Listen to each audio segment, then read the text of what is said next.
When you're ready with there we go, the live stream is all set. So we will go ahead and open the waiting room in just a second. Then, like I said, Amanda, I'll say a few words and pass it over to you. Thank you. Okay.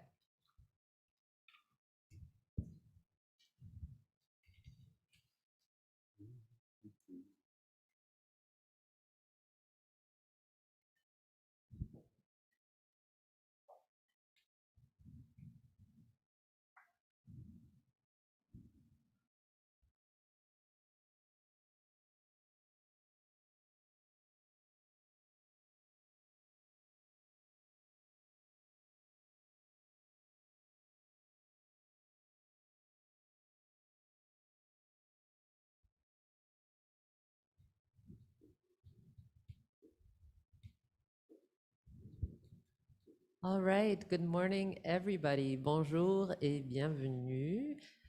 On behalf of all of us behind the scenes here at Fourth Space, welcome to a special recording in Fourth Space of the Deindustrialization and the Politics of Our Time podcast. I'll pass it over to podcast host Amanda Marie Witt to introduce the project and today's special guest, Fred Burrell. But first, just wanted to say that we're so happy to welcome you to Concordia University's Fourth Space, located on unceded Indigenous lands in Tiohtià:ke, Montreal. As caretakers for the lands and waters we are meeting on, we are grateful to the Kanyankahäga Nation for their teachings about the earth and our relations. At Fourth Space, we work to connect people to the initiatives, research projects, and dialogues that are happening across the university via daily live events. So we're therefore very happy to collaborate on this podcast recording. Thank you, Amanda and Fred, for being here. We are live streaming this to YouTube, and we do invite you to join in the conversation when appropriate towards the end, perhaps if you're an audience member joining us via Zoom or in the space. Just raise a hand and we'll go ahead and call on you. Okay, over to you, Amanda. Welcome. Thank you, Anna. And thank you so much to Fourth Space for having us today. My name is Amanda Marie Witt. I am a master's student in history here at Concordia. My pronouns are they, them in English, and I use feminine pronouns in French. I'm the current student coordinator of the DePOT podcast. And so first, what I'd like to do is talk a little bit about what DePOT is. So it is the Deindustrialization and the Politics of Our Time initiative. It's a SSHRC-funded project consisting of 33 partner organizations and 24 co-applicants and collaborators from Italy, France, Germany, the UK, Canada, and the United States. The partnership examines the historical roots and lived experiences of deindustrialization and the political responses to it. Its goal is to understand deindustrialization in a national or comparative perspective, its causes, the responses to it, its effects, and its legacies. The partnership joins 25 leading industrial museums, heritage groups, trade unions, labor archives, Indigenous organizations, and publishers. The partnership's overarching objectives are fourfold. One, to understand the long-term consequences of deindustrialization and the underlying reasons for the rise in populist movements in Western Europe and North America in order to better understand our political conjecture, to situate the regional and local experience of deindustrialization within a wider transnational framework, to consider how race, gender, and the environment and settler colonialism structure and otherwise get bound up in the class politics of deindustrialization. Should be able to say that word better by now, huh? And forge connections between the leading researchers and partners in deindustrialization studies across borders to create a transnational community of practice where the next generation of deindustrialization researchers is nurtured and connected across borders. The DePOT podcast aims to be a showcase for this new generation of researchers and also to provide content that introduces concepts and conversations happening within the deindustrialization studies to a broader audience. The podcast can be seen as both a record of these changing ideas as well as a site for public history. As with any project that is done using technology like these, it's always important for us to recognize what voices will be included and what voices will not. Today we are speaking with Fred Burrell, a postdoc at Cape Breton University and affiliate with the Center for Oral History and Digital Storytelling, who splits his time between Cape Breton and Montreal. His PhD work involved countless hours of oral history interviews, exploring the intersection of deindustrialization and gentrification along Montreal's Lachine Canal. He is active in tenants' rights movements and migrant justice organizing. Today, we will be speaking about the ways that public-facing history can be part of activism and also in ways that it sometimes isn't. So yeah. And now finally, Fred, I would love for you to introduce yourself. Tell me how you got to Montreal and why you stay. Sure. Well, I grew up in Nova Scotia in a very small place called Upper Musquodoboit with about 400 people. And I sort of had a burning desire to live somewhere larger and different. And I came to Montreal in 2005 to study at McGill, to do my undergrad there. And I got involved very quickly in a variety of radical movements here in the city, initially in sort of student movement stuff, and then in the neighborhood where I was living in Saint-Henri, down in the southwest of the city, around tenants' rights, the resistance to gentrification, which is one of the things we'll talk about today, and never left.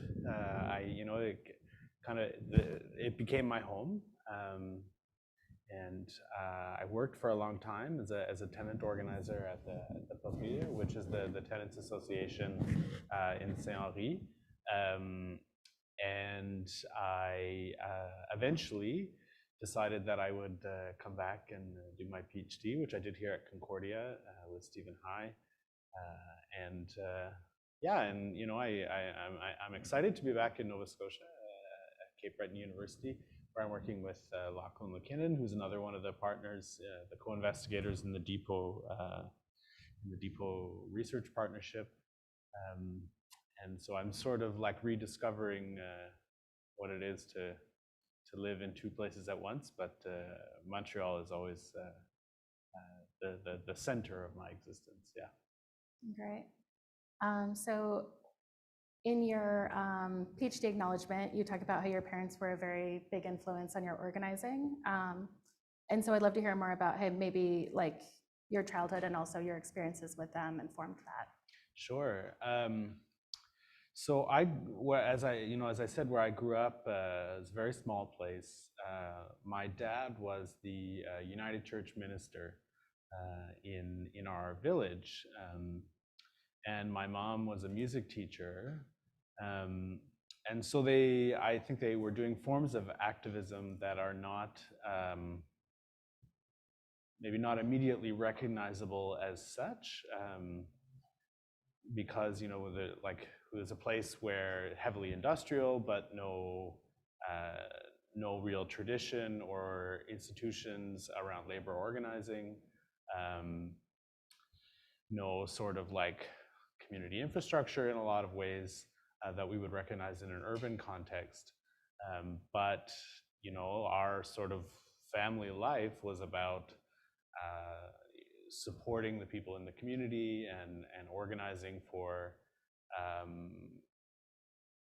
recognition of basic needs and kind of equality on footing with urban contexts in Nova Scotia. And so, I sort of, when I was 18 and I was moving to Montreal, I thought, okay, now I'm really gonna, discover what it is to be like a real activist. But I actually found myself, as I was getting involved in stuff in Saint-Henri and recreating a lot of the things, that I had seen my parents do when I was younger, just in a kind of a different context, in a different language, but that same kind of community spirit and also drive for fundamental transformation around people's basic material needs. Yeah. Amazing. And then with learning this second language, you're learning kind of as you're doing this work. And so I wonder how that affects maybe how that vocabulary is built. And, sometimes when we talk about languages, we talk about them as a formation of how we understand the world. So I wonder if there's an element of learning a language and getting involved in this, like in an urban context at the same time, that might have influenced. Totally, yeah. I mean, I moved to Montreal not really speaking much French. I had sort of like Trudeau French from public school, but it was very important to me to be able to communicate with my neighbors around me, and also to be able to like fully participate in the movements in the city, which is hard to do if you don't speak French, if you can't at least follow a conversation.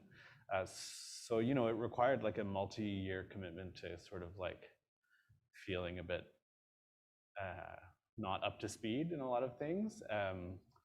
But yeah, no, it's definitely, you know, it's funny, like as you say, the way you learn things is sort of shaped by the linguistic context that you're in. So, you know, for many years I could sort of have like deep, intense conversations about like housing policy in French, but I couldn't say like pass the salt, you know. It's like so those like basic sort of daily life stuff. But yeah, I feel like I'm pretty caught up now. But yeah, absolutely, yeah. Yeah, that's amazing. I look forward to a day where I can have any full conversation in French.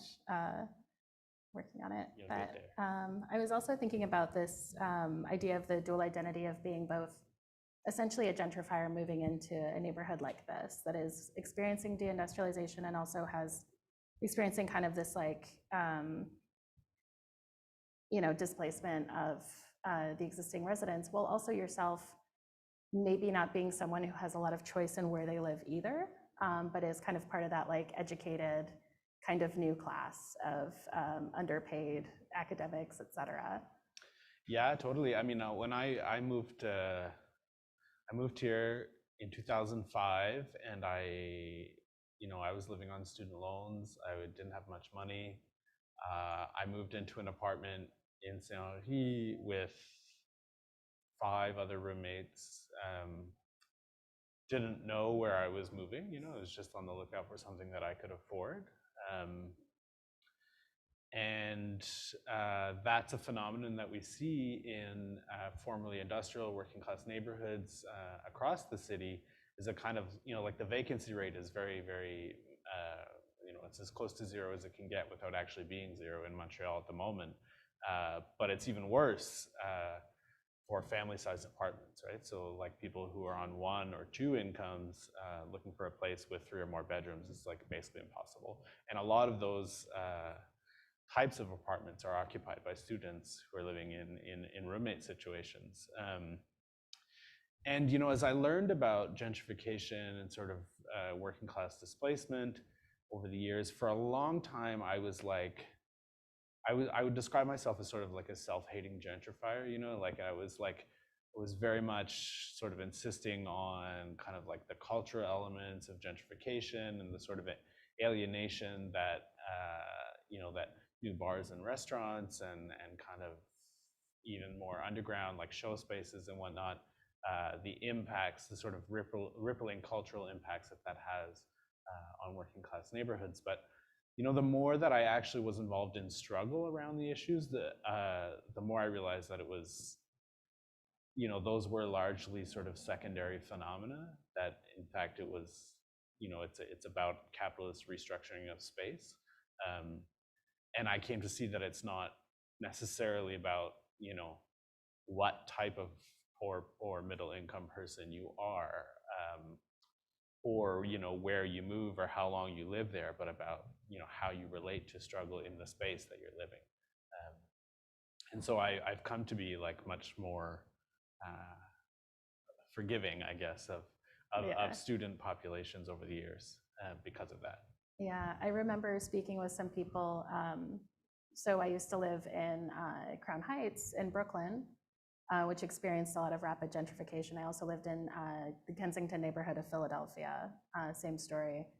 And in both cases, it's where I could afford to live, but then I ended up really loving it and also getting somewhat involved. And a lot of what they would talk about is like, it wasn't an issue that there was another wine bar. The issue was that you could only afford to have a wine bar. You couldn't afford to put in a laundromat. You couldn't afford to put in a like grocery store or a DEP that had, you know, anything but like the finest cheese. And so it wasn't really that there were more of these things, it's that they stood for having less of just like these basic necessities. And I think that's a good like kind of contrast. I also think about it too is like, so for me personally, I'm like the child of industrial workers, right? So when my family was pushing me to like go to college and basically make this monster that had to live in these urban areas, like they did so out of their own anxiety to not have me struggle the way they did. And I wonder if you saw that in some of the people you spoke to, or have kind of felt that yourself. I mean, I interviewed people from, I guess I would say, across the sort of socioeconomic spectrum, or the lower end of the socioeconomic spectrum. You know, I wasn't necessarily interviewing people living in sort of the ultra-rich condos along the canal, but you know, there are a variety of perspectives on gentrification, even within people who are negatively materially affected by it. So, you know, some people are very much like, you know, that I don't recognize the neighborhood. Like, you know, there is that kind of cohabitation issue. You know, of you know, like I walk down the street and I don't meet anyone I know anymore, and like there's crowds outside of all these new restaurants, and they don't let you pass by. Other people were like, so this is not what I would have preferred, but at the same time, you know, like things change, and you know, we kind of have to get adapted to that. But that was more about, as I said, about the sort of like, I don't know, the secondary layer of impacts,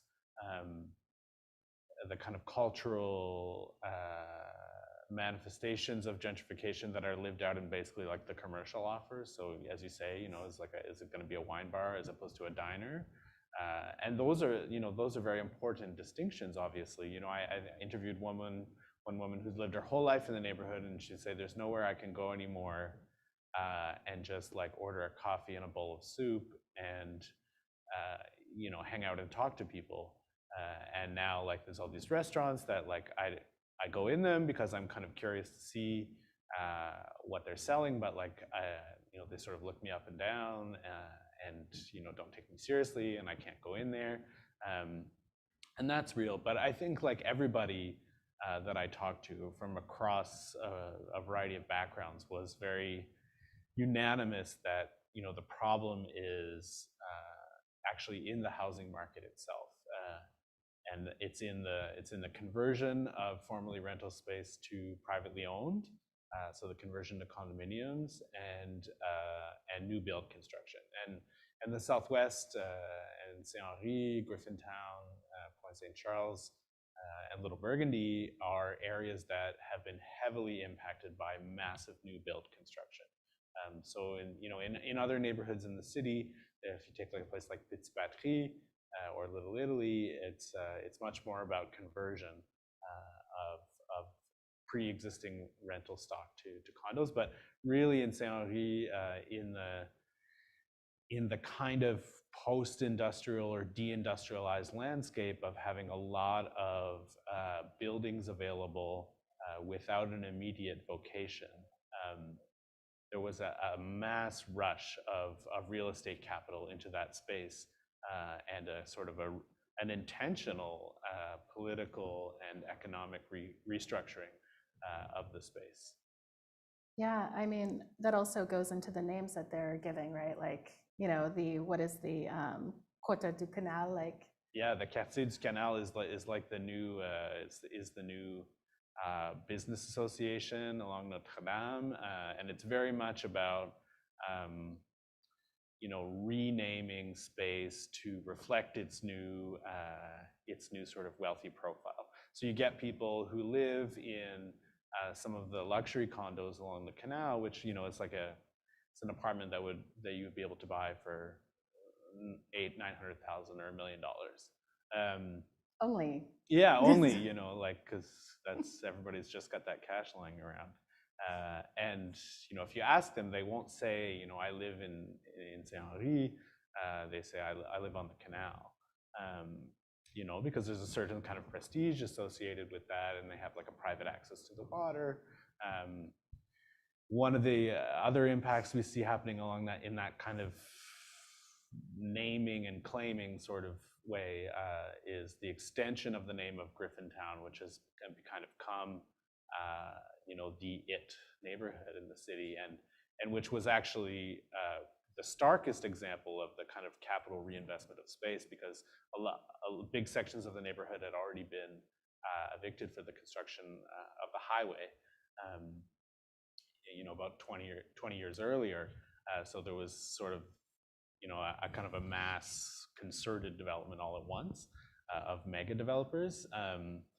But now, like, if you're looking for apartments to rent in the Southwest, you'll see that landlords are calling everywhere Griffintown. So you'll find like a 3.5, which for those of you not in Montreal is a 1-bedroom apartment for $1,500 a month, and it'll say Griffintown, but actually it's in like the west end of Saint-Henri, which is, if you're like me and you have short legs, it's like a good hour and 20-minute walk. Yeah, it's kind of a hike. It's interesting to see which neighborhoods expand, right? Mm-hmm. Which ones contract under that. So sometimes what I talk about in my old neighborhood is I would say, well, if you live here, we call it this. But if you're a real estate agent, they're calling it this, right? Totally. I mean, in Montreal, like, we have the phenomenon of the neighborhood called Mile X, which is the kind of Marconi-Beaumont former industrial sector between the Mile End and Little Italy. And Mile X is like not, it's a name that was entirely created by developers. Like, it's not, it doesn't have any sort of organic life. But these things get taken up partially because, like, the people who had lived there for a long time get pushed out because of conversion, and then like people buying apartments will think, okay, so I bought a place in Mile X and there must be a neighborhood named Mile X, and then they're sort of creating a social and cultural life in a space called Mile X, and then 10 years later Mile X exists, right? It's a very disturbing and quick phenomenon. Yeah, it's very interesting. You just turn around one day and like the neighborhood actually is there because we've been using it enough as a term. Yeah, so one thing I was thinking about with your work doing this oral history, but also kind of having this identity as a community organizer as well, do you think people spoke to you differently in your interviews because you approached them as a oral historian than they might have? Or did you see any difference in those interactions if you're essentially like speaking to a pretty similar group of people? Most of the people that I interviewed are people that I have known for a long time, either in the context of being neighbors in Saint-Henri, or being involved in like housing struggles together. So there's a very real sense, I think, in which people were just kind of like, okay, this is my friend and I'm like helping him with his homework, which is, this is accurate. It's not. So I'm not sure that by and large people kind of were relating to me as an academic first and foremost. Although that is absolutely the underlying like material relationship, right? Because like obviously in oral history practice, like we're not paying people to participate in the interview, because that kind of, well, that creates strange dynamics as well. But we are creating a product together, myself and my interviewees, which then materially benefits me, right? Because I have a doctorate, and I guess the state of the job market is not that great, so it maybe doesn't materially benefit me immediately, but there is a very big difference between someone who moves through the world with a PhD and somebody who moves through the world who hasn't gone to university, and that's I think that's one of the real sort of material contradictions at the heart of oral history work. And also it was just kind of hard for me, I would say, to kind of wear that historian's hat. I was a bit embarrassed, to be like coming into a space that I had related to as an organizer, as a resident of the neighborhood, as a university affiliated person, and I think for better or for worse, you sort of have to assume what you are, because it doesn't help anybody to play make believe about it. But I would say it more impacted my own feeling of awkwardness than it did the way that people were necessarily relating to me. Yeah. Yeah. How do you move past that? The feeling of awkwardness? Yeah. I don't know if you do. I'm not sure it's the worst thing.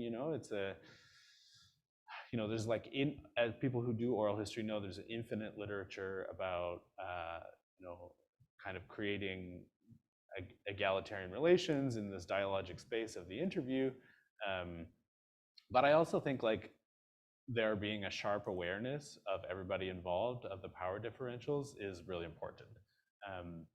So I don't think you should go into it kind of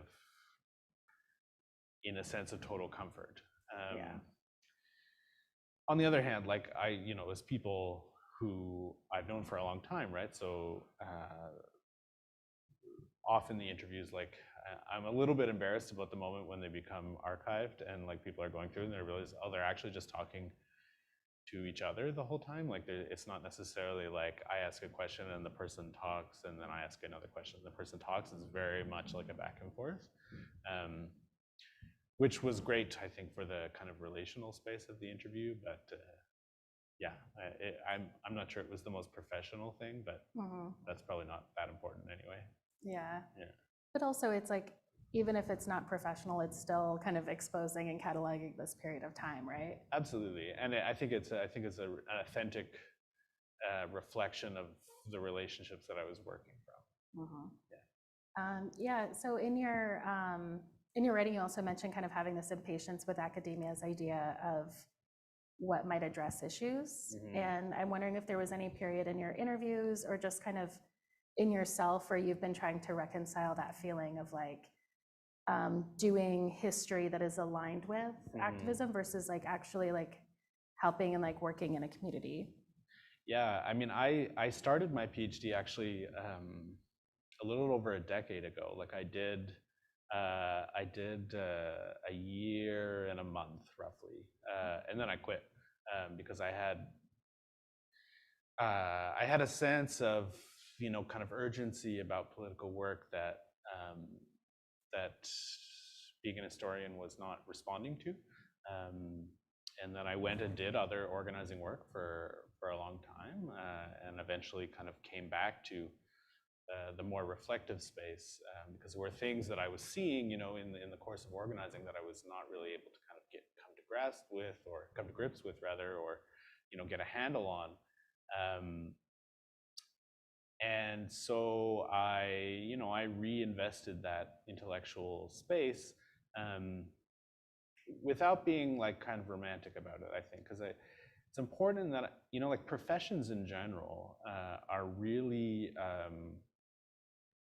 have as a significant feature that they can give you the feeling of doing really important work while actually doing work that shores up the system, right? So, if you're a public defender or a legal aid lawyer, you think of yourself as fighting the fight for social justice, but all of your work is supporting the existence of the prison complex. And if you're an oral historian, we think of our work as really, kind of breaking down the barriers between the researcher and the researched, and giving space for people to talk about their experience. But at the same time, we're participating in the grant cycle and the university complex, which is the sort of commodification of knowledge and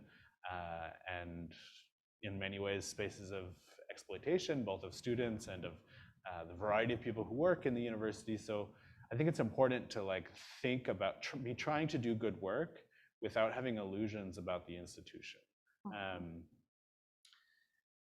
And when I was doing my own work, I was trying to create things that would be relevant to struggle. So there was a couple different things that I worked on, non sort of dissertation form outputs. I made a little documentary film about 50 years of tenant struggle in the Southwest, an audio walk, a sort of a downloadable audio walk about issues around gentrification and property destruction and other forms of structural violence. And in general, I think that I just try to contribute with what I can as an oral historian, while recognizing that like what I'm bringing to the table as an intellectual is not always what's needed.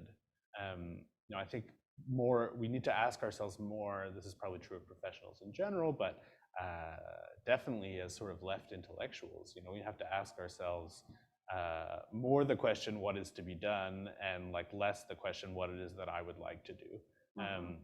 Because sometimes what I'd like to do corresponds well,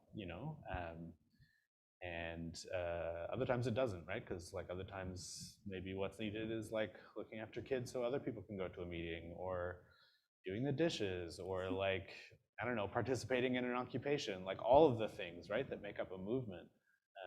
So yeah, I think it's just it's being kind of humble about what it is that the historian's skill set has to contribute and what it doesn't. Yeah. So like, at the most very basic terms is like recognizing that like you're also doing a job and also, a worker in some way. Yeah. Yeah, I also love what you're saying about like the ways you can contribute and like childcare. And I am kind of, I think, constantly haunted by this idea of like why I am here and other people are not. Which is like maybe from an amount of humility of being like, I don't know if I'm the smartest person I know that's like going to school. Like, I don't get it. But I think it's an interesting way to just kind of look at and remind ourselves, like, even if someone's not here, like, how can we help them to be? Yeah, Or absolutely. also saying that, like, this isn't maybe the only way to have a voice. Totally. And it's not the only way to do history either, right? Yeah. There's lots of really great historians in the variety of ways that people do historical practice, which often is through memory and kind of discussion and just sort of like general bullshit, that is equally as important to kind of the role that thinking critically about the past can play in a social movement as that the kind of academic professional historian can play in that space as well. Yeah. So I'm wondering, is there any questions that I have not asked you that you would like to talk about, or like that make you think of topics you would like to talk about more? I mean, one thing that I've been thinking about a lot in terms of deindustrialization and deindustrialization studies is that it's heavily dominated by a certain paradigm, so like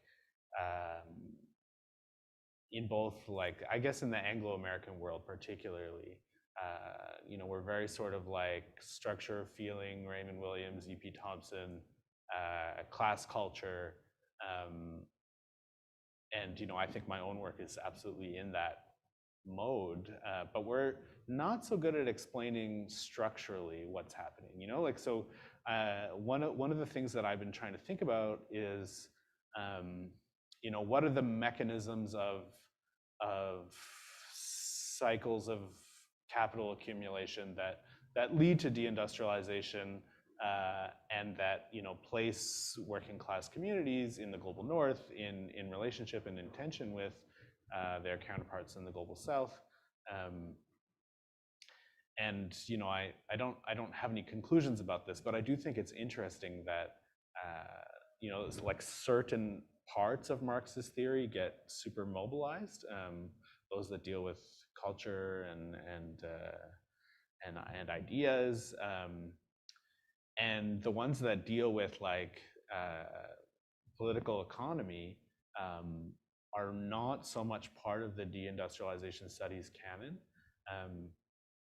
So I don't know if it's a question or a plea, but I feel like we all need to be like pushing back on that and moving into political economy. So that for the people doing deindustrialization studies who might listen to this podcast, I just want to say I'm trying, and feel like we should all try.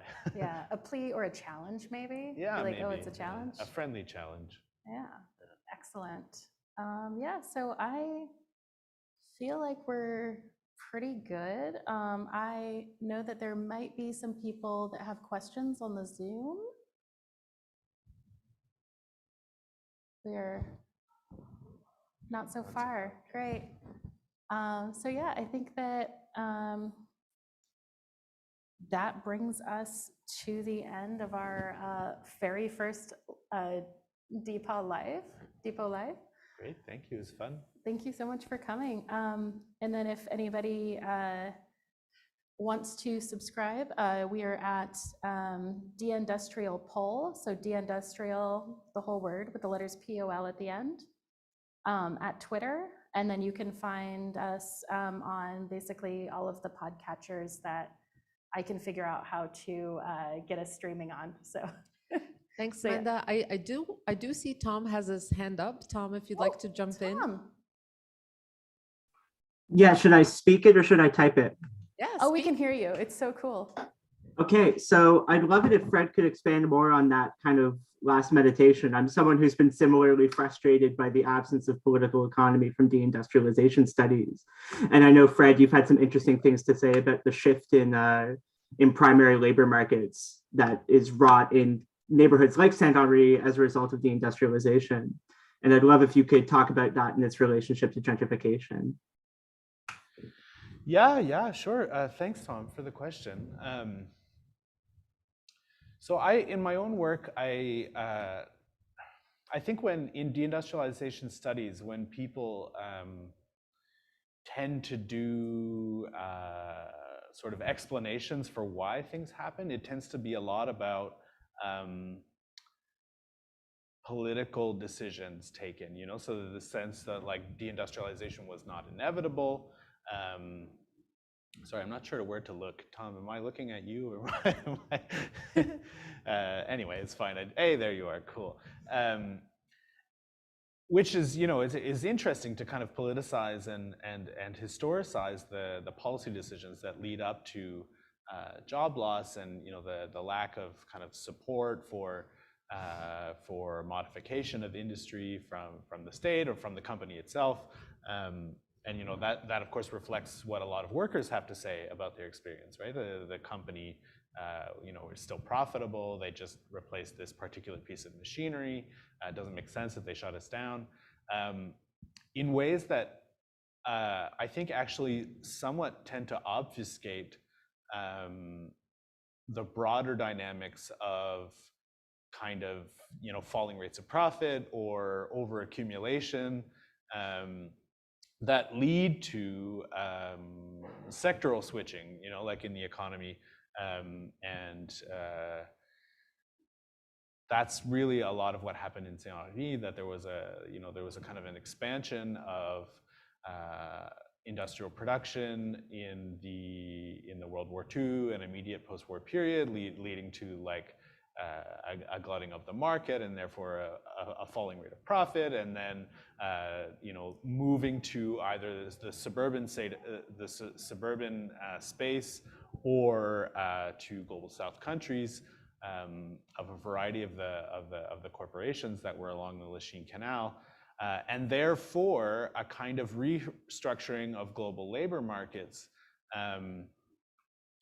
In which a section of the white settler working class was essentially sacrificed in order to facilitate this sectoral spatial switching of capital flows. And so, interestingly, in order to maintain like what sector of the industrial working class continues to exist in North America as kind of like the global aristocracy of labor, significant parts of that, which were, at least in Montreal, jobs that were heavily feminized, jobs that were occupied by migrant labor in a lot of cases, had to be sacrificed. And so you get kind of like in the first world labor market, you get this kind of disjuncture between the aristocratization of a small segment of of union employees. You know, you can think about like auto workers, or for example, and like the total lumpenization of everybody working in sort of like secondary industries. So like plastics and clothing manufacture. So like all of these things getting sent to Mexico, to China. And I feel like when we talk about gentrification, we tend to, especially in the Montreal context where it gets mixed in with nationalism and national identity, we tend to talk about it as if we are like protecting these popular neighborhoods, these quartiers populaires, which are often sort of white-coated spaces, without thinking about like what were the forces that led to our concept of a working class neighborhood essentially being like lumpenized white people, right? And you know, why do we apply the popular neighborhood label to a place like Saint-Henri and not Parc X or not Côte des Neiges? And in fact, you know, within the urban space, the sort of the sectoral shifting of capital is also like a move from global north labor to global south labor being in the global north. So you think about all the people working at like the Dollarama warehouses and a variety of other sort of capital distribution centers that are actually, you know, everybody working there is working for an agency, right? So nobody's actually working for the company. So there is that like inbuilt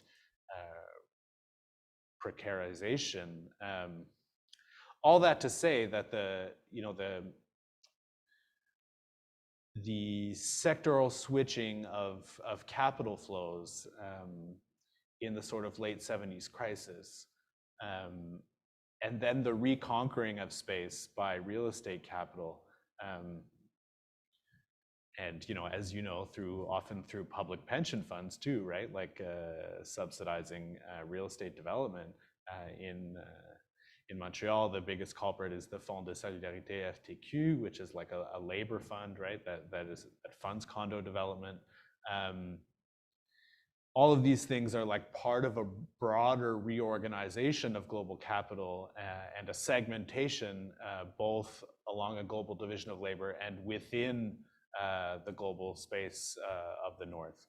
And so it's like things like this that I'm trying to kind of apply, you know, as both as the structuring force and as the explanation for a lot of the cultural things that we tend to focus on as oral historians, and that I've focused on as well.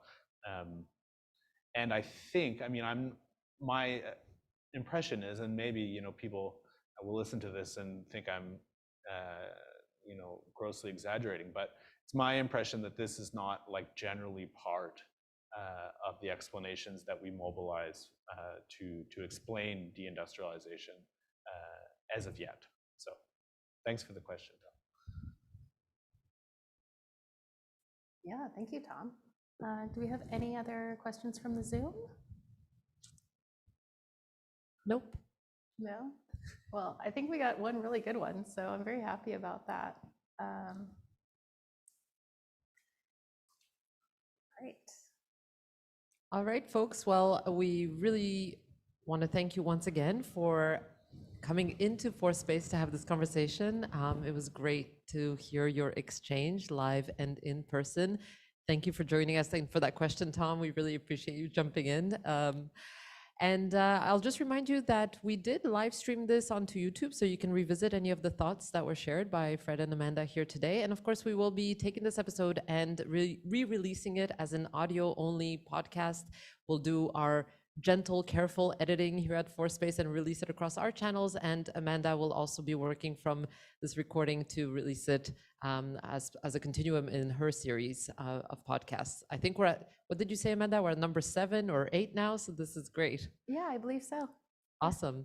Well, thank you again so much. And on that note, we will close up the Zoom and hope to have you in the space again sometime soon. Thanks very much, folks. Bye. Thank you.